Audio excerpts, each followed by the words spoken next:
E aí, pessoal? Então, agora a gente vai, aqui na aula de interpretação de exames laboratoriais, falar aí dos primeiros exames, tá? E a gente vai falar da avaliação de natremia e calemia. Tá? Natremia é a concentração plasmática de sódio e calemia é a concentração plasmática de potássio. Tá? Primeiro a gente vai falar da natremia, que ela é importante, mas, enfim, ela geralmente é assintomática, a gente vai falar sobre isso. E depois a gente fala das alterações na calemia, que é um pouquinho mais importante, tem enfim, tem uma importância clínica maior, tá? Então, vamos lá. Então, começando pela natremia, a natremia vai avaliar a concentração de sódio no nosso sangue. Tá? Lembrando que o nosso corpo sempre quer manter a homeostase, então ele quer manter as concentrações relativamente constantes, tá? O sódio, ele é o principal cátion extracelular, então ele está muito concentrado fora das células. Portanto, no sangue a gente tem bastante sódio, tem muito sódio, tá? Eu diria que o elemento mais concentrado no sangue é o sódio. A gente tem bastante sódio no sangue. Ele tem função na condução de impulso nervoso, tá? De potencial de ação. Vocês lembrarem, entra sódio e sai potássio, então o sódio é importante para isso, para estabilizar a membrana e conseguir disparar o potencial de ação sem problemas. E ele também é muito importante pela osmolaridade do plasma, tá? Para manter o nosso sangue aí com a concentração de água correta. É errado falar concentração de água, mas é só para vocês entenderem. O sódio, ele sempre caminha com muita água, ele sempre carrega muita água, tá? Então, o sódio, a gente vai ver daqui a pouco, ele geralmente caminha com a água, tá? Alterações em água vão alterar o sódio e vice-versa. Bom, a gente tem um balanço normal de sódio, vai ter um slide exatamente igual a esse para falar de potássio. Por quê? Eu só quero que vocês entendam, o sódio, a gente vai ter uma ingestão de sódio diária, não tem como a gente viver sem sódio, sem potássio, praticamente todos os alimentos que tem vão ter ou sódio ou potássio, tá? Quando não os dois. E o nosso corpo vai regular isso, ele quer manter a concentração estável, então se eu comer mais, se eu estou em excesso, eu vou eliminar de alguma forma, geralmente pela urina, se eu comer menos, eu vou reter mais sódio ou mais potássio, tá? E quem faz isso principalmente é o rim, tá? E eu estou falando isso porque aqui nessa aula de hoje eu não vou falar muito sobre alterações renais, tá? Mas já saibam, já guardem isso para o futuro, qualquer tipo de alteração renal pode interferir em sódio e potássio, tá? Eu não vou entrar nesse detalhe aqui, talvez eu fale de insuficiência lá no potássio, tá? Vou dar uma palavrinha sobre isso, mas a gente não vai relacionar eles com o rim, mas já saibam que alterações renais podem causar alterações aí no equilíbrio de sódio e de potássio, tá? Tanto para o aumento quanto para a diminuição, isso daí vai depender da alteração renal. Daí a gente fala mais um pouco sobre isso na aula de rim, tá? Bom, o que regula o sódio? Então, o que vai regular o sódio? A principal regulação do sódio vai estar relacionado com água. Tem o rim, como eu já disse aqui no slide anterior, certo? Mas vai estar regulado com a água. Se você tem uma ingestão de água, você está diluindo o sódio. Se você excreta muita água, você está concentrando o sódio. Então, ele está muito relacionado com a água. Tá? Alterações em água, alterações na quantidade de água no nosso organismo vão acabar alterando a concentração de sódio plasmático. Bom, e quando a gente fala na concentração de sódio plasmático, na natremia, a gente pode ter duas alterações principais, que é a hiponatremia, quando as concentrações elas caem abaixo do valor de referência de sódio de 135 a 145 miliequimolar por litro no sangue, tá? Então, se está abaixo de 135, você considera lá uma hiponatremia. O que acontece com hiponatremia? Hiponatremia, geralmente, ela é assintomática, tá? Até uns 130, 128, 130 aqui, o indivíduo às vezes não sente nada, tá? Ele começa a sentir ali quando fica entre 120 e 125, alguma coisa, e se ela cai de 120, ele vai ter o que a gente chama de hiponatremia severa, que é essa que é perigosa, tá? Aqui os sinais clínicos, só para vocês entenderem. Uma hiponatremia, que está lá entre 120 e 134. Vamos supor que o cara com 134 tenha sintomas, pode ter, mas é raro. Tá? Geralmente uma hiponatremia leve, de novo até uns 128, ela é geralmente assintomática, mas pode ter sintomas. Quais seriam os sintomas que o indivíduo ia ter entre 120 e 134? Náusea, vômito, fraqueza, dor de cabeça e letargia. Tá? Que é relacionado com sintoma de desidratação. Tá? Não que o indivíduo esteja desidratado, mas enfim, é parecido. inclusive ele pode estar hiperidratado, mas são sintomas parecidos com o de desidratação. Se ele tiver abaixo de 120, tá? Que ele entraria na hiponatremia severa. Daí, além desses sintomas de náusea, vômito, fraqueza, dor de cabeça, letargia, ele pode ter convulsão, pode entrar em coma e pode morrer, tá? Por conta de depressão respiratória.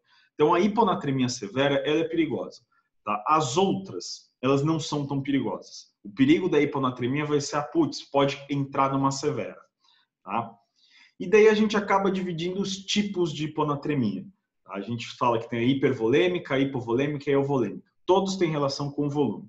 E para isso ficar mais claro, eu vou falar aqui nas causas da hiponatremia, para vocês entenderem. As grandes causas de hiponatremia, a gente tem dois lados aqui. O que pode causar uma hiponatremia, que é a diminuição da concentração do sódio. A gente pode ter um aumento de perda de sódio, tá? E daí esse aumento de perda de sódio pode vir junto com o aumento de perda hídrica ou não. Tá? Só voltando. Se eu perder só sódio, sem perder água, o volume do meu corpo está mantido. A gente fala que é uma euvolêmica. Tá? Se eu perder sódio e água, é uma hipovolêmica, porque eu estou perdendo sódio, estou perdendo volume, estou perdendo água também. Tá? Principais causas aqui da perda de sódio. Diuréticos, vocês vão ver em farmacologia que os diuréticos podem causar hiponatremia, relativamente normal. Tá? Quem toma diurético tem lá uma hiponatremia leve. Vômito ou diarreia, tá? Porque tanto no nosso suco gástrico quanto no nosso suco entérico a gente tem sódio, tá? Então se eu estou eliminando muito vômito, estou tendo muita diarreia, estou eliminando muito sódio. E algumas nefropatias, alterações renais. Alterações renais, enfim, pode causar várias coisas. Aumento de retenção hídrica, é o contrário. Seria uma hiponatremia hipervolêmica, ou seja, eu estou aumentando o volume de água e isso está diminuindo a concentração de sódio. Tá? Então, ó, você pode diminuir a concentração perdendo sódio, e daí pode perder água junto ou não, enfim, mas perdendo sódio, diminui a concentração. Ou você pode diminuir a concentração do sódio aumentando o volume de água. Estou deixando com mais água, o sódio fica menos concentrado. E o que pode causar isso daqui? Alteração renal, síndrome nefrótica. Tá? Como eu disse, alteração renal pode causar praticamente tudo com relação ao sódio e potássio, vai depender da alteração renal. Tá? Cirrose hepática a gente acaba tendo um acúmulo hídrico no nosso corpo, você retém água. Tá? O fígado ele é o órgão mais importante para síntese das proteínas plasmáticas. Se o fígado está acometido, você não sintetiza lá albumina, principalmente, isso vai acabar fazendo com que a gente tenha uma retenção hídrica. Insuficiência cardíaca crônica, ICC, tá? Que também faz com que a gente retenha bastante líquido, porque principalmente a pequena circulação fica muito acometida, tá? Na insuficiência cardíaca. Então a água acaba ficando acumulada no nosso organismo e você pode entrar em hiponatremia. Tá? Tratamento de hiponatremia, tá? Sódio. Tá? Pode dar sódio por sal mesmo, NaCl, ou via soro fisiológico. É um tratamento relativamente ok. Tá? Hipernatremia é o contrário da hipo. Tá? Hipernatremia vai acontecer quando as concentrações de sódio estão acima de 145 miliequimolar por litro. Tá? Hipernatremia geralmente é assintomática. Tá? Uma hipernatremia leve é assintomática, mas elas podem apresentar sintomas, e quando elas apresentam sintomas, os sintomas são os mesmos da hiponatremia, sem a parte do severa. Tá? Então, os sintomas de uma hipernatremia seriam náusea, vômito, fraqueza, dor de cabeça e letargia. Tá? E a hipernatremia, ela geralmente está relacionada com desidratação. Tá? Porque o que acontece a hipernatremia? Você começa a perder água sem perder sódio, você está desidratando, a concentração de sódio vai aumentar, você entra em hipernatremia. Tá? Então, a hipernatremia é super comum nesse quesito. Tratamento de hipernatremia, dá água. Tá? Ó, hipernatremia, principal causa é desidratação. Você dá água para o indivíduo. Tá? Se ele não puder tomar água, se tiver impossibilitado, você vai ter que injetar água, vamos dizer assim, só que você não pode colocar água direto intravenosa, porque, enfim, vai causar hemólise das suas células sanguíneas, das hemácias principalmente. Tá? Então, você coloca água com açúcar, tá? Você não pode colocar soro fisiológico também, porque tem sódio, e você já está com sódio aumentado. Então, coloca água com glicose para deixar isotônico, e é isso aí. O que acontece com O próximo aqui a gente já vai entrar no potássio. Tá? O que acontece com as alterações da natremia? Tá? A hiponatremia e a hipernatremia. Elas são relativamente comuns, tá? E elas não têm um significado clínico tão grande. Como assim não tem um significado clínico grande? Você não vai sair correndo no hospital se tiver com uma hipernatremia. Hipernatremia principalmente, tá? Quando você faz atividade física, enfim, uma meia hora depois da atividade física, você está em hipernatremia, você nem sente às vezes. Tá? Então, hipernatremia, raríssimo ter alguma complicação por conta de hipernatremia. Tá? Hiponatremia pode ter complicação se ela for severa. Se ela não for severa, também raríssimo o indivíduo ter complicação por conta de alteração em sódio. Tá? Então, sódio, ele tem essas alterações, mas se a gente pensar aqui do mais importante, seria a hiponatremia severa. Tá? É a única que vai trazer algum perigo real assim para o indivíduo. Tá? A hiponatremia leve, a hipernatremia leve, geralmente o próprio corpo se recupera sozinho, não tem grande problema com isso, é muito tranquilo. Tá?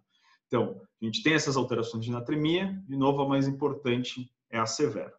Agora, com relação ao potássio, o potássio vai ser um pouco diferente, eu já explico por quê. Potássio. Principal cátion intracelular, então ele é o contrário do sódio. O sódio a gente tem bastante no sangue e pouco dentro das células. Potássio a gente tem muito dentro das células e pouquinho no sangue. Tá? Então o potássio, a concentração plasmática de potássio no sangue é baixa. Tá? Potássio, quais funções que ele tem?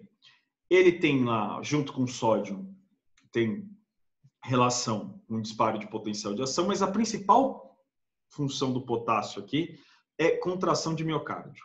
Tá? O potássio, a concentração extracelular de potássio, ou seja, a calemia, concentração de potássio no nosso sangue, é super importante para o nosso coração bater na frequência correta, da maneira correta.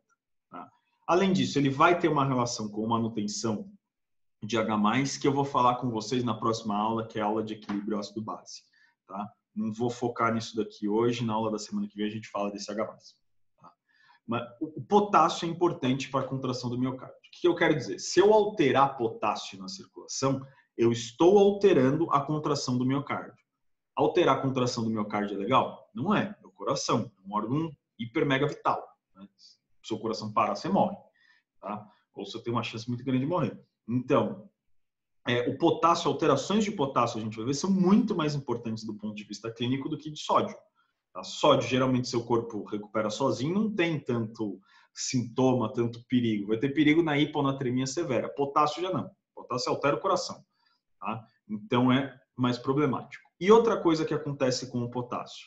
Enfim, além dele ser regulado, a gente tem o balanço normal de potássio, é o rim que vai fazer essa regulação também. Então, de novo, problemas renais podem causar alteração no potássio. O potássio, aqui, esse slide, eu já volto para o outro. Concentração plasmática do potássio é 3,5 a 4,9. Tá? Se você pegar do sódio, vou voltar aqui só para vocês lembrarem, é 135 a 145. O que eu quero dizer aqui? Se eu entrar numa hipernatremia com 146, aqui aumentei uma unidade, ou aqui 134, diminui uma unidade, você não vai sentir nada. Tá? Você pode até, vou chutar mais, você pode até aumentar 5 unidades para cá, diminuir 5 unidades para cá, que provavelmente você também não sente nada com relação à natremia, tanto a hipo contra a hiper. Agora, potássio. A concentração do potássio normal é de 3,5 a 4,9. Se eu aumentar ou diminuir uma unidade, ou seja, se de 4,9 for para 5,9, já vai começar a sentir coisa, porque a concentração é baixa. Tá? A concentração do potássio é baixa. Então, pequenas alterações já vão causar sintomas, aí o seu corpo já vai sentir. Tá? Então, ele acaba sendo mais perigoso por conta disso. O que vai regular o potássio? Tá? E daí, daqui, dessa certa forma, a gente vai ver o que pode causar alterações de potássio. O rim, tá? O rim a gente vai ver que insuficiência renal pode causar alteração de potássio. Hoje eu vou falar um pouco sobre isso, mas a gente vai focar mais na aula de alterações renais. A insulina, ela promove a entrada de potássio na célula. Tá? Porque ela vai aumentar a atividade da bomba de sódio de potássio. Tá? Então, se eu tomo muita insulina, entra muito potássio dentro da célula, eu posso ter hipocalemia, pode cair a concentração de potássio. A adrenalina faz exatamente a mesma coisa que a insulina, então você pode ter uma hipocalemia por conta de adrenalina. Mas a adrenalina é uma proteção, já vou falar aqui agora. Porque outras coisas que podem alterar potássio. Destruição celular e exercício físico, os dois caminham juntos. Tá? Como o potássio está muito concentrado dentro das células, se eu tenho lesões celulares, esse potássio que está dentro da célula vai para fora. Concentração de potássio fora aumenta. Tá? Então, qualquer tipo de destruição celular, e o exercício físico ele altera um pouco a permeabilidade da membrana, lesiona um pouco a membrana e vai escapar potássio durante o exercício, tá? Isso pode causar hipercalemia. E a adrenalina é uma proteção contra isso. Se vocês pensarem, quando é que a gente libera adrenalina? Quando a gente está fazendo atividade física, certo? A adrenalina coloca potássio para dentro da célula de novo. Por que ela coloca potássio para dentro da célula? O nosso exercício, quando a gente faz qualquer tipo de exercício, vai escapar um pouco de potássio. Tá? O exercício ele causa microlesões na membrana, ele muda a estabilidade da membrana e a gente vai ter escape de potássio. Então a adrenalina acaba regulando isso. Tá? Bom, daí alterações do potássio. A gente pode ter a hipocalemia, que é quando fica menor aqui de 3,5. Geralmente até 3, assim, a hipocalemia ainda pode ser assintomática. Tá? Então até 3 ela é assintomática. O que pode causar hipocalemia? Ingestão deficiente. Só que aqui, ingestão deficiente não é eu não comi vegetais verdes. Não, é super deficiente. Então vai ser alguém que tem algum problema que vai causar essa ingestão deficiente, como anorexia e bulimia. Tá? É o mais comum. Pessoas com anorexia e bulimia podem ter hipocalemia grave, que pode até causar morte. Tá? Então é difícil aqui você ter ingestão deficiente. Aumento dos níveis de insulina. Isso daqui vai acontecer com um diabético que está se adaptando ainda ao tratamento. Pode errar na mão na dose de insulina, deu uma dose maior, diminui potássio, hipocalemia, pode até ter hipoglicemia junto com isso e pode ser perigoso. Perda renal. Tá? A gente tem alguns diuréticos que causam hipocalemia, tá? E diarreia. E aqui eu quero deixar bem claro que é só diarreia. Vômito não causa hipocalemia. Por quê? No nosso suco gástrico tem pouco potássio. Tá? Onde a gente tem potássio lá no muco do suco entérico, né? No muco do intestino, na verdade, não é do suco entérico. No muco do intestino a gente tem bastante potássio. Então, diarreia pode causar isso. E alterações no equilíbrio ácido-base, que, como eu disse, eu não vou falar hoje, vou falar na semana que vem. Então, hipocalemia, o mais importante que acontece aqui de hipocalemia vai ser o uso de diurético, diarreia e terapia insulínica.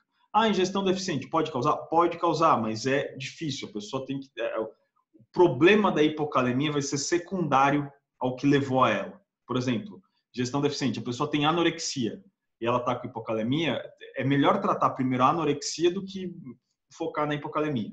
Tá? Isso que eu quero dizer. O problema que levou à hipocalemia é muito mais importante que a hipocalemia em si. Tá? Bom, o que vai acontecer aqui? Como eu disse, até uns 3 aí, ela é assintomática. Quando ela baixa de 3, tá? Fica lá, enfim, 2,9 e até 3, enfim, vai depender de cada um, é individual, mas geralmente até 3 é assintomática, abaixo de 3, o indivíduo começa a sentir fraqueza, irritável, náuseas, vômitos, só que daí que vem o problema. Ele tem arritmia. Tá? Hipocalemia vai levar à arritmia. Por quê? O potássio é importantíssimo para a contração do miocárdio. Tá? Enfim, vocês devem ter aprendido fisiologia, tem uma parte lá do marca-passo que chama platô de cálcio. O potássio é importantíssimo para manter o platô de cálcio. Se altera o potássio, você vai mudar esse platô de cálcio, você tem arritmia. Tá? Então aqui vai começar a ter arritmia. Que, enfim, se essas arritmias piorarem, pode até causar parada, que é muito raro com hipocalemia, tá? Mas você pode ter problemas cardiovasculares. Tratamento de hipocalemia. Sal de potássio tem um sabor ruim. Tá? Então, o tratamento vai ser injetar potássio. Tá? Qual que é o problema disso? Para você injetar potássio, tem que tomar cuidado para você não sair de uma hipocalemia e passar para uma hipercalemia. Tá? Então, se você está com hipo, foi fazer o tratamento lá, quer injetar potássio, tem que tomar cuidado para não entrar em hiper. Tá? Porque a hiper é a perigosa. A hipo é perigosa? É, não estou falando que não é. Mas, assim, ela tem um range aí assintomático, ela vai dar arritmia, então é mais um desconforto, a pessoa consegue lidar com isso. A hiper é perigosa. Por quê? A hiper, ela é a emergência mais comum na clínica, tá? Ou seja, enfim, no setor de emergência, hipercalemia é relativamente comum e às vezes nem é tratado com a hipercalemia, mas o que ela causa. Tá? Vocês já vão ver. O que pode causar hipercalemia? Insuficiência renal causa hipercalemia. Tá? E daí a gente vai focar melhor na aula de insuficiência renal. A terapia de reposição, que é isso daqui que eu falei. Tá? O cara está com uma hipo, vai repor, acaba saindo de uma hipo e indo para uma hiper. E lesão muscular ou celular abrangente. Tá? Por que eu estou falando isso? Tem gente que sofre acidente, enfim, fica com o corpo todo lesionado, tá? E a pessoa ela acaba vindo a óbito, tendo problemas, não por conta por conta das lesões, mas não por conta da lesão. Sei lá, vou dar um exemplo babaca, né? O cara sofreu um acidente e perdeu o braço, tá? Perdeu o braço, mas bateu, enfim, luxou algumas coisas. Enfim, ele tá com bastante lesão. Mas teoricamente o coração dele tá bem, o cérebro tá bem. Só que o cara vem e morre. Por que ele pode morrer por conta disso? Tá? A lesão celular, quando ela é abrangente, lembra, o potássio está dentro da célula. Se eu tenho lesões celulares no meu corpo inteiro abrangentes, vai sair potássio pra caramba de dentro das células e vai cair na circulação. Tá? Caiu potássio na circulação, o que vai começar a acontecer? O indivíduo, a hipercalemia, ela causa fibrilação ventricular. O que é fibrilação ventricular? Fibrilação, sabe quando a pálpebra faz assim, fica... Fibrilação é uma contração de frequência alta e força baixa. Tá? Então é um tremeliquinho que dá. Vocês já devem ter sentido fibrilação na pálpebra, tem gente que sente na canela, enfim, tem vários problemas, tem vários músculos aí que você pode ter fibrilação. Isso no seu músculo da pálpebra, na panturrilha, ok. Agora, fibrilação no coração. Imagina o coração, ele tem que bater, né? Ele bate, volta. Imagina o coração ficar assim, tremendo só, sem bater. O que vai acontecer? O indivíduo vai entrar em parada cardíaca. Tá? Então, a hipercalemia, ela pode levar à parada cardíaca. Levou à parada cardíaca, pode levar à morte, certo? Então, é um perigo no caso da hipercalemia. Tá? E é nesse sentido que eu falei. Às vezes a pessoa está cheia de lesão, não tem grandes problemas, a lesão foi no braço, sei lá o quê, mas o cara pode ter uma parada por hipercalemia, porque liberou muito potássio das células e ele acaba morrendo por isso. Tá? Aqui tem 2 casos. Esses casos eu vou fazer o seguinte, eu vou resolver com vocês na aula. Tá? Eu acho que já tem até um vídeo de eu resolvendo, mas enfim, eu vou resolver com vocês na aula aí que eu vou entrar às 11 com vocês. Tá? É isso aí, pessoal. Falou. Qualquer dúvida, a gente se fala aí. Vou parar a gravação. Falou.